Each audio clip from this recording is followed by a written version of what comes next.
Inter college YouTube channel. Previous lecture discuss the topic metals and non metals, जिसमें हम लोगों ने जाना कि मेटल किसे कहते हैं, मेटल्स की क्या प्रॉपर्टीज होती है उसके बारे में हम लोगों ने जानकारी लिया। फिजिकल प्रॉपर्टीज, केमिकल प्रॉपर्टीज के बारे में, फिजिकल प्रॉपर्टीज से संबंधित भी कई बातें हम लोगों ने जाना और सीखा। केमिकल प्रॉपर्टीज से संबंधित बातें भी हम लोगों ने जाना और सीखा। देन हम लोगों ने एक हेडिंग लिख करके छोड़ दिया था, रिएक्टिविटी सीरीज, सक्रियता श्रेणी, विद्युत रासायनिक श्रेणी। आज यहीं से अपने बातों की शुरुआत हो दी। Today I will discuss the topic electrochemical series या रिएक्टिविटी सीरीज। हमने आपको प्रीवियस लेक्चर में ही बताया था, आज फिर रिपीट कर दे रहे हैं उसी बात को। ये जो सक्रियता श्रेणी है ये आपके लिए काफी इंपॉर्टेंट है। यहाँ से बोर्ड एग्जाम में लगभग हर साल 2 नंबर का क्वेश्चन पूछा ही जाता रहा है, तो वो पूछा जाएगा, वो कभी कटने वाला होता नहीं है। हाँ, बस इतना हो सकता है किसी सेट में हो, किसी सेट में ना हो, लेकिन ये कहें कि इससे सब क्वेश्चन नहीं पूछा जाएगा तो ये होता ही नहीं।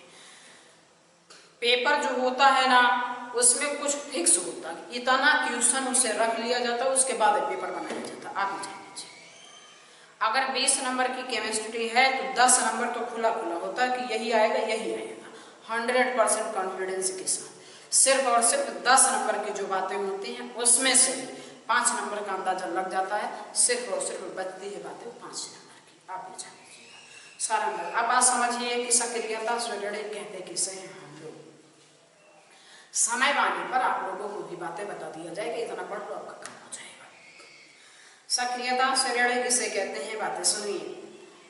तत्वों को उनके मानक इलेक्ट्रोड विभव, तत्वों को उनके मानक इलेक्ट्रोड विभव के घटते या बढ़ते क्रम में रखने पर, तत्वों को उनके मानक इलेक्ट्रोड विभव के घटते या बढ़ते क्रम में रखने पर एक श्रेणी प्राप्त होती है।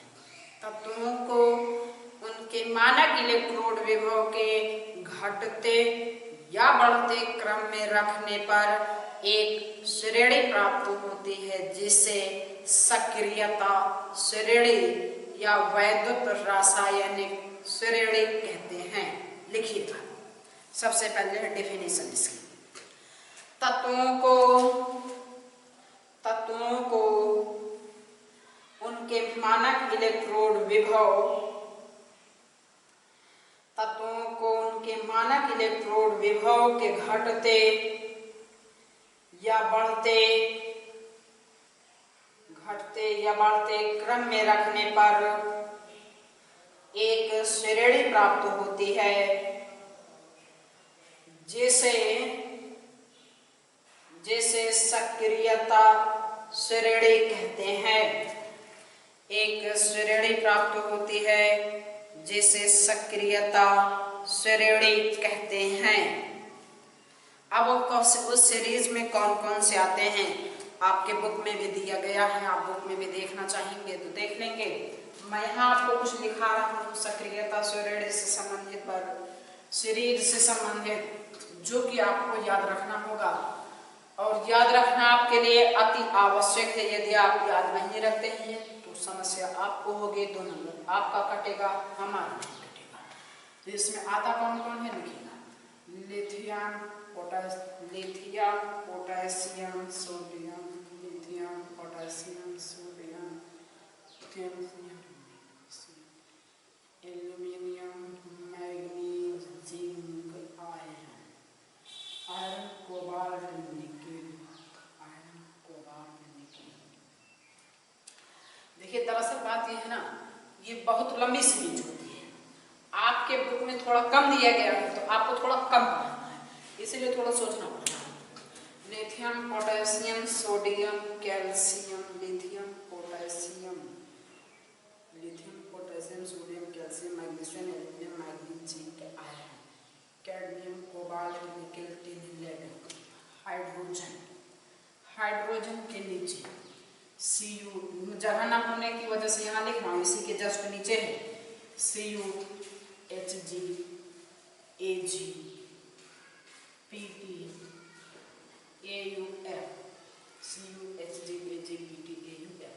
इतना लिख लीजिए, ठीक है। इसमें होता बहुत है, ये इनकम्प्लीट है। इसे हम लोग एक बात और भी जान लीजिए, ये जो सक्रियता श्रेणी है ना, इसे आप 11 में भी पढ़ोगे, 12 में भी पढ़ोगे।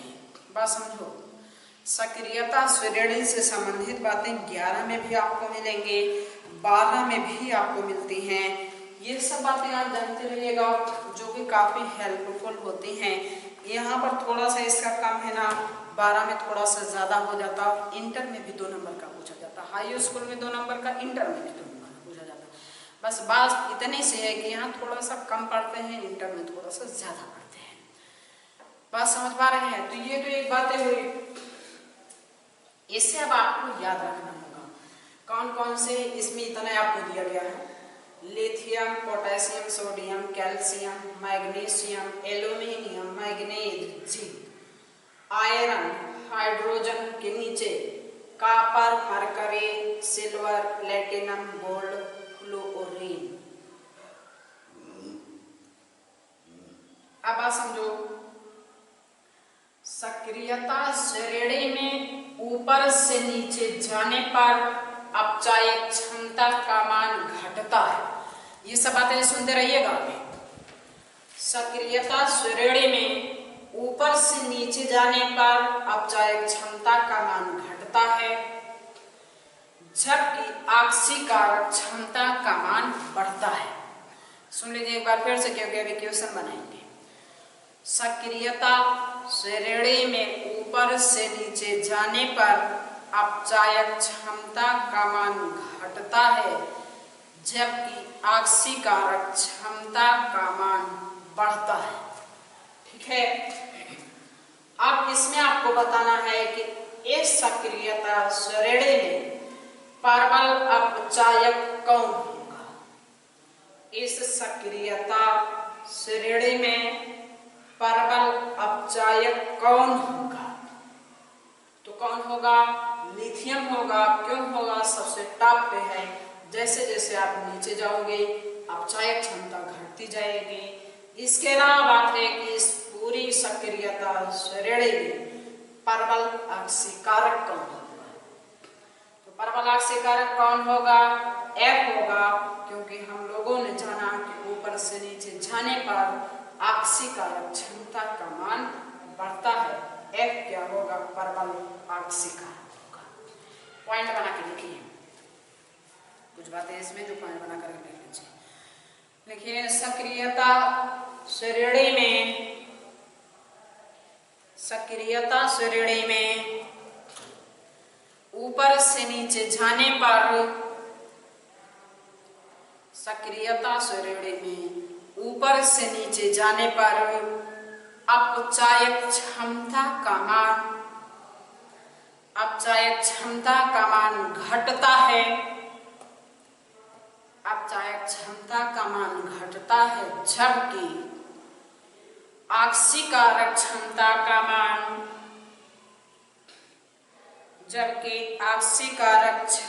का मान बढ़ता है। ऑक्सीकारक क्षमता का मान बढ़ता है। ठीक है। अब ये वाली बातें नहीं लिखवा रहे हैं कि इसमें कौन प्रबल अपचायक होगा, कौन प्रबल ऑक्सीकारक होगा। ठीक है, ये सब अपने स्वयं समझ आइएगा। एक बात यहाँ कि ऊपर से सक्रियता श्रेणी जो है, इसमें ऊपर से नीचे जाने पर, सक्रियता श्रेणी में ऊपर से नीचे जाने पर अभिक्रियाशीलता का मान घटता है। ऊपर से नीचे जाने पर अभिक्रियाशीलता का मान घटता है, अर्थात ऊपर वाले अपने से नीचे वालों को धक्का दे करके विस्थापित कर देते हैं। होता क्या है कि इसमें ऊपर वाले तत्व अपने से नीचे वाले तत्व को उनके विलयन से धक्का दे करके उसे विस्थापित कर देते हैं और उसका स्थान स्वयं ग्रहण कर लेते हैं। समाज में आप बिल्कुल ऑब्जर्व कर सकते हैं कि क्या होता है, हर बड़ा आदमी अपने से छोटे को दबाने का प्रयास करता है। हर ताकतवर आदमी अपने से कमजोर को दबाने का प्रयास करता है। ठीक वही कॉन्सेप्ट यहाँ है, ठीक वही कॉन्सेप्ट यहाँ है कि सक्रियता श्रेणी में जो ज्यादा क्रियाशील होता है अपने से कम क्रियाशील वालों को सीधे धक्का देकर के विस्थापित कर देता है। सब निकल यहाँ से, लिखिए पॉइंट बना करके। सक्रियता श्रेणी में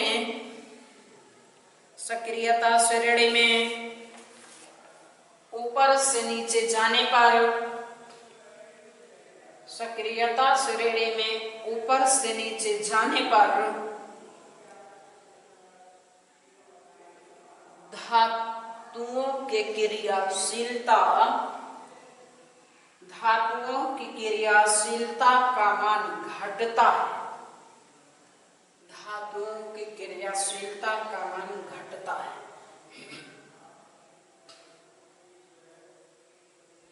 एक पॉइंट बना के और लिखना है, वो सुनिए क्या है। वो ये है कि सक्रियता श्रेणी में ऊपर से नीचे जाते हैं तो धात्विक लक्षण का मान भी घटता है। फिलहाल जो यहाँ पे बने उसके आधार पॉइंट बना करके लिखिए। सक्रियता श्रेणी में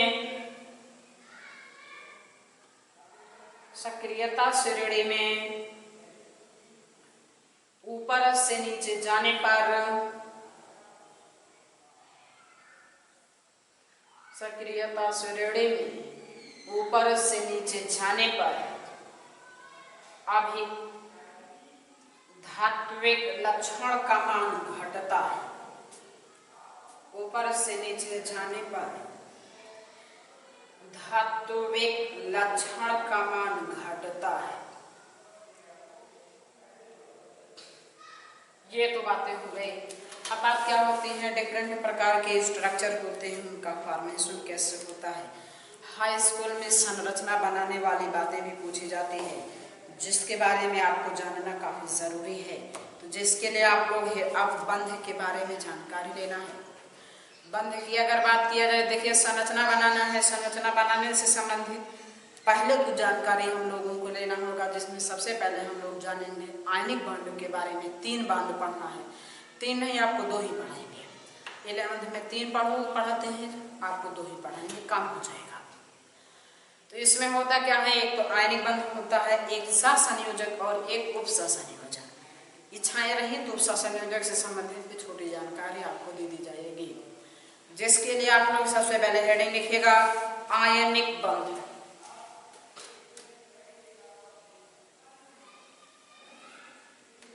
हेडिंग है आप आयनिक बंध। आयनिक बंध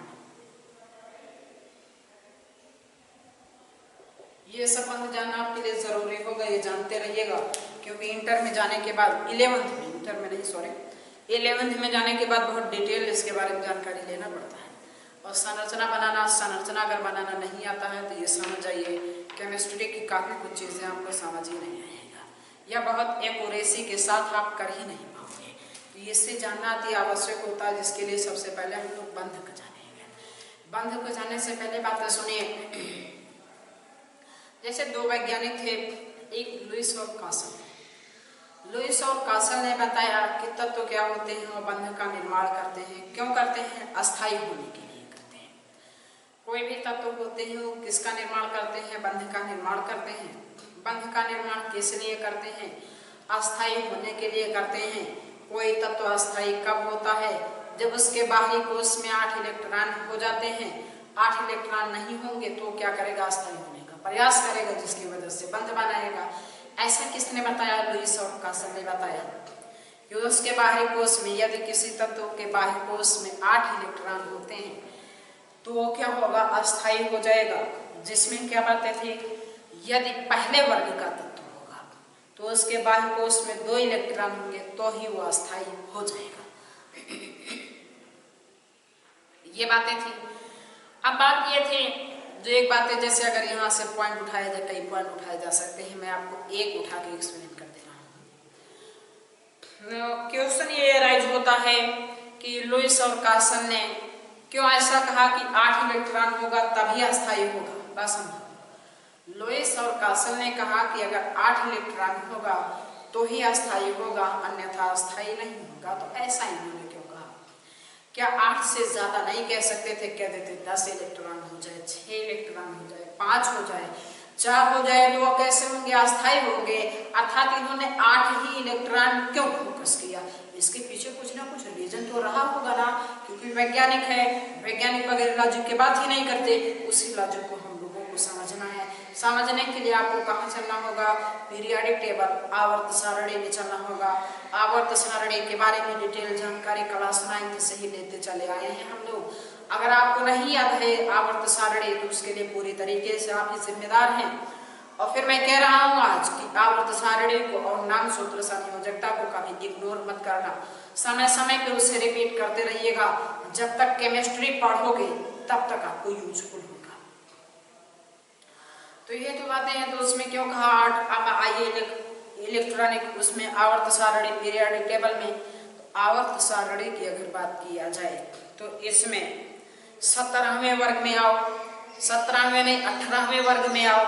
18वां वर्ग मतलब कि उत्कृष्ट गैस, नोबेल गैस, अक्रिय गैस। 18वें में कौन, या इसी को शून्य वर्ग भी कहते हैं। 18वें में कौन कौन से तत्व आते हैं? Helium, neon, argon, krypton, xenon, radon. इसमें कौन कौन से आते हैं? Helium, neon, argon, krypton, xenon, radon है। जब लुईस और कासल ने स्टडी किया ये हीलियम को छोड़कर बाकी सबके बाहरी कोश में कितने इलेक्ट्रॉन होते हैं? 8 इलेक्ट्रॉन। लुईस और कासल ने देखा कि ये कैसे होते हैं। हीलियम को अगर छोड़ दिया जाए तो सबके बाहरी कोश में कितने इलेक्ट्रॉन होते हैं? 8 इलेक्ट्रॉन होते हैं। और ये रासायनिक रूप से कैसे होते हैं? निष्क्रिय होते हैं, अस्थायी होते हैं।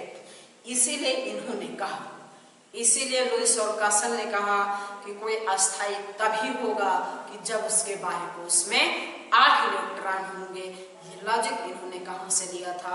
उत्कृष्ट गैस से लिया था, नोबेल गैस से, अक्रिय गैस से। 18वें वर्ग के तत्व को शून्य वर्ग के तत्व भी कहते हैं। तो ये तो एक बातें थी। अब बात आते हैं आयनिक बांड के बारे में। अब वही बात कि जिसके बाह्य कोश में 8 इलेक्ट्रॉन नहीं होगा वो बेचारा क्या करेगा? वो बेचारा परिश्रम करेगा। परिश्रम क्या करेगा? आयनिक बांड बनाने का प्रयास करेगा। अब बांड बना करके उसके बाह्य कोश में 8 इलेक्ट्रॉन हो जाएंगे तो वो कैसा हो जाएगा? अस्थायी हो जाएगा। बात सुनो, आयनिक बनते कैसे हैं? जब क्या होते हैं? परमाणुओं के मध्य इलेक्ट्रॉनों के स्थानांतरण से, परमाणुओं के मध्य इलेक्ट्रॉनों के स्थानांतरण से जो बंध बनता है, परमाणुओं के मध्य इलेक्ट्रॉनों के स्थानांतरण से जो बंध बनता है उसे आयनिक बंध कहते हैं। कैसे स्थानांतरण होता है दिखाएंगे। इतनी बातें आपको लिखना पड़ेगा, लेकिन पहले हेडिंग है आयनिक बांड, इसके अंतर्गत लिखिए। परमाणुओं के मध्य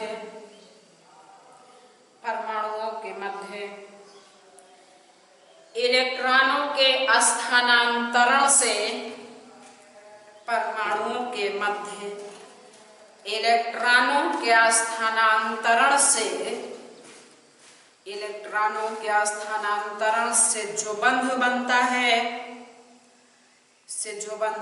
है उसे आयनिक बांड कहते हैं। उसे आयनिक बंध कहते हैं। आगे देखिए कोई एग्जांपल लेते हैं। जैसे ये देखिए Na है, ये देखिए Cl है। इलेक्ट्रॉनिक विन्यास की बात किया जाए तो क्या होता है? 281 होता है। इसका क्या होता है? 287 होता है। ये सब डिटेल जानकारी क्लास 9 में आपको दे रखी है। अर्थात इसके बाह्य कोश में कितना इलेक्ट्रॉन होगा? 1। इसके बाह्य कोश में कितने इलेक्ट्रॉन होंगे? 7 इलेक्ट्रॉन हो जाएंगे। 2 4 5 6 7 इलेक्ट्रॉन होंगे। अब बात समझो। अब देखिए ना ये अस्थायी है ना ये अस्थायी है। अगर इसके बाह्य कोश का 1 इलेक्ट्रॉन निकल जाए और इससे 1 इलेक्ट्रॉन मिल जाए तो दोनों अस्थायी हो सकते हैं या नहीं? दोनों अस्थायी हो सकते हैं या नहीं। तो आसानी से अस्थायी हो जाएंगे कि अगर इसका एक इलेक्ट्रॉन निकल जाए इसका एक मिल जाए। तो सोडियम बेचारा क्या करता है कि अपने एक इलेक्ट्रॉन को क्लोरीन को दान कर देता है, क्लोरीन की तरफ स्थानांतरित कर देता है। तो जिसकी वजह से देखिए जो धानी होगा वो कैसा होगा, धनी होगा, अर्थात उसके ऊपर धनावेश आएगा। या यूं बातें समझिए, केमिस्ट्री में थोड़ी सी उल्टी बातें चलती हैं। यहाँ पर होता क्या है, जो इलेक्ट्रॉन को देता है उसके ऊपर क्या होता है, धनावेश।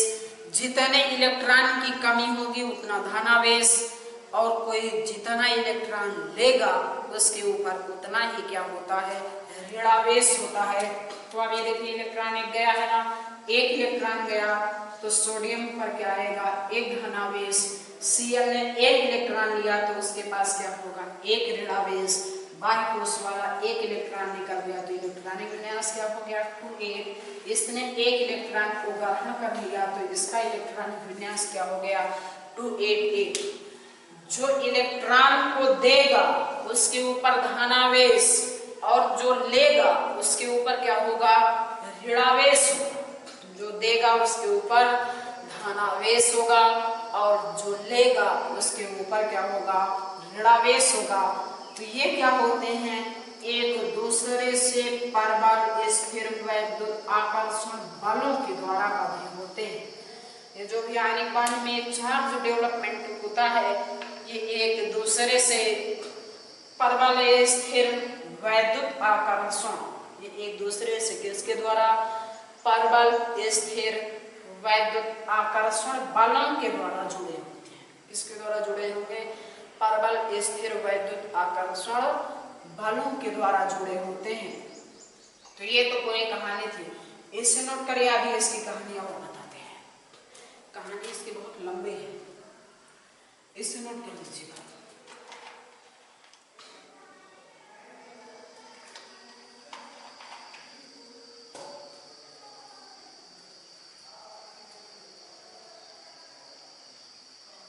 अब बात तो सुनिए, इसमें होता क्या है, आयनिक बांड में ये जो आयनिक बांड होते हैं एक दूसरे से किसके द्वारा बंधे होते हैं, परबल स्थिर वैद्युत आकर्षण बलों के द्वारा बंधे होते हैं। इसके अलावा आयनिक बांड जो होता है वो कहाँ बनता है, एक परबल धन विद्युतीय और एक परबल ऋण विद्युतीय तत्वों के बीच में ही बनता है। इंपॉर्टेंट बात आपके लिए, आयनिक बांड किसके किसके बीच बनता है, एक परबल धन विद्युतीय और एक परबल ऋण विद्युतीय तत्वों के बीच में ही किसका फॉर्मेशन होता है, आयनिक बांड का फॉर्मेशन होता है। हम लोग जानेंगे कैसे, हम लोग जानेंगे कैसे कौन परबल धन विद्युतीय होता है और कौन परबल ऋण विद्युतीय होता है। कोई प्रॉब्लम्स की बात नहीं, वेरी सिंपल बातें हैं। हम लोग जानते हैं कौन परबल धन विद्युतीय है, कौन परबल ऋण विद्युतीय है। बस एक बार आपको केवल याद दिला के आगे बढ़ जाना है। आवर्त सारणी में पहले और दूसरे, ध्यानपूर्वक बातें सुनिएगा, आवर्त सारणी में पहले और दूसरे वर्ग के तत्वों को परबल धन विद्युतीय तत्व कहते हैं। जाना है किसे कहते हैं, परबल धन विद्युतीय तत्व। आवर्त सारणी में पहले और दूसरे वर्ग के तत्वों को परबल धन विद्युतीय तत्व कहते हैं, जबकि आवर्त सारणी में 7वें या 17वें यानी हाइड्रोजन परिवार के तत्वों को क्या कहते हैं, परबल ऋण विद्युतीय तत्व कहते हैं। और ये परबल धन और ऋण विद्युतीय का जो चक्कर होता है उसी के बीच में क्या बन जाता है, आयनिक बांड बन जाता है। इसके बारे में थोड़ा सा आपको डिटेल जानकारी हम आपको देंगे। ये सब बातें जो बोले हैं इसे लिखाएंगे भी, तो इसके बारे में थोड़ा सा आप लोग करना क्या होगा, आवर्त सारणी घर पे याद कर लेना।